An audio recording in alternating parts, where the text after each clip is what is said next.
Howdy folks, this is Big Sam. Welcome back to the Mosin Museum. Today, we're going to be doing a quick book review on a brand new book that just came out, and it is the new authority on all books for the Mosin-Nagant, and it's still in print right now. So I wanted to give a book review while you guys could still pick this one up, because if you don't, chances are it's going to get really expensive. What is this book exactly? Well, this is the new authority on Finnish Mosin rifles, from 3-line rifle to Ukko-Pekka, which is the M39 rifle. And it's done by DiRisio. And this is a massive book. It's almost 600 pages. I believe it's actually like 583, something like that. Let's see here, 577. Yeah, 583 right there. Well, you can see that. This is a huge book. And I know a lot of our viewers are kind of struggling to find really good literature on Mosin-Nagant rifles. And if this is you, if you're one of those people that really just wants to learn more and wants as much information as possible consolidated into one book, and that book has really good detailed pictures, this is pretty much your only option at this point.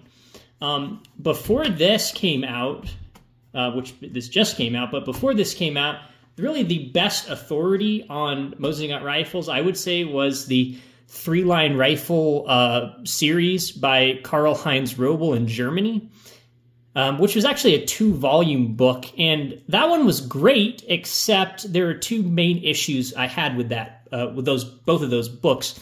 One is that they're in German, which is sort of a problem, because if you're here like me in America and you wanted to, up until now, if you wanted a good book with good info on Mosins, you had to buy a book that was written in German, which is interesting considering that they're Russian guns, but I digress. The other sort of con with the 3-line rifle books is that the image quality of the pictures is really low. The images are very low resolution in that. So this book addresses both of those things.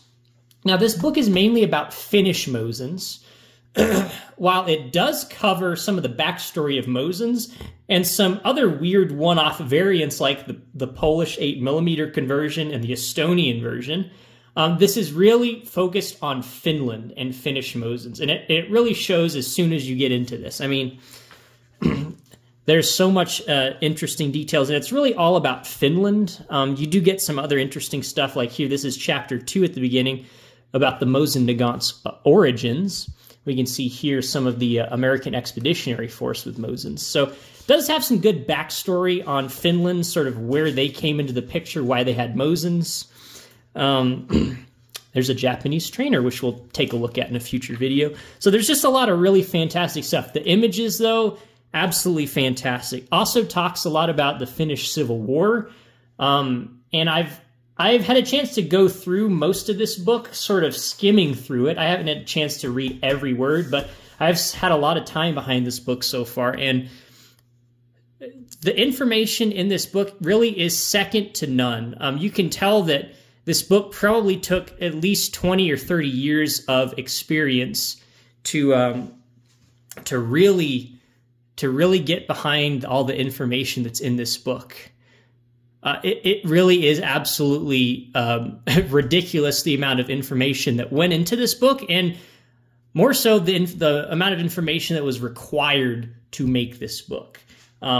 There's so much good info on here, and yes, a lot of the info in here you could probably get, but you would have to go to about 100 different forum posts and read all of the threads, and that's really just not a great approach, especially for people who are trying to get into this hobby. This is really the only book that's really makes this interesting hobby even remotely accessible. Now, I would also say, though, that this book probably isn't for everybody. There's so much information in this book, it's very easy to get lost. And it is quite expensive. This one, while it's in print right now, I believe I picked it up for $90. The tag on the back says $100. And now it is signed by the author, thankfully. You can see there's Matt DiRisio's signature. And you also get this really cool bookmark with an M39 sniper rifle there, it appears, on it, which is, well, who wouldn't want that bookmark? That is a pretty cool bookmark. That is Mosin Museum approved right there. But there's something in here for everyone. But again, I will say if you're very new to the hobby of Mosin-Nagants, this is either going to be the best place to start or the worst place to start, depending on sort of where you're at and really what you're looking to get out of the hobby. If you're really just trying to you want a Mosin, to complete your collection of cool military rifles, this may or may not be the best book for you. I'd say it probably wouldn't be.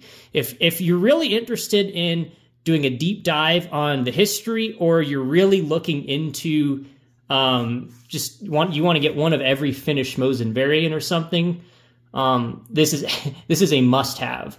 But for anybody that I would say considers themselves a Mosin-Nagant enthusiast, this book is a must-have. So I'm going to go ahead and say that the Mosin Museum is going to give this book a 10 out of 10 rating. That's the only Mosin book out there that I would give a 10 out of 10 to right now. And again, this doesn't cover everything, because it's really impossible to have a single book that covers everything you would really ever want about Mosins, but it covers so much in so much detail and so much better than really anything else out there that I can't really not give it a 10 out of 10 rating. There's just so much information here. This is a book you could come back to 100 times, maybe even 1,000 times, and each time you're going to learn something new that you didn't learn about before. You're going to see something that you didn't see before. That's really the type of book that this is. So you can get this book from Wet Dog Publications. I'll go ahead and put a link down in the description. And you're going to want to do that sooner rather than later, because books like this, they typically don't keep in print for a super long time. And even if they do, they typically don't print a huge number of copies. So what a lot of collectors will do is when something like this goes into print, they buy several different copies, because the values of these books actually goes way up.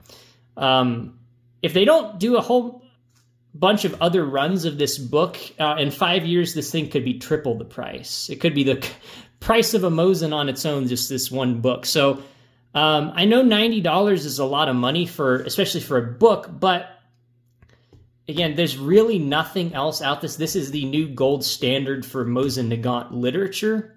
So if you can swing it, absolutely go for it and do it sooner rather than later.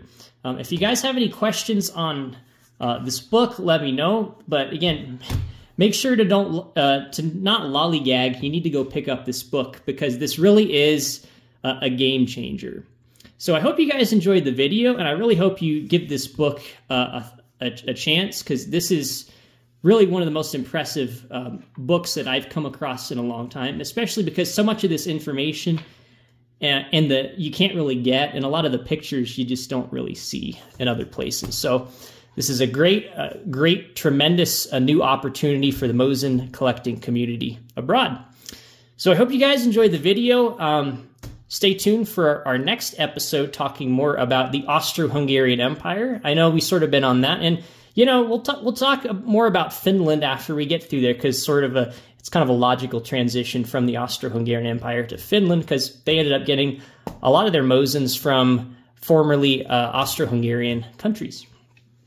So let me know if you guys got any prayer requests. Hope you enjoyed the video, and we'll see you next time.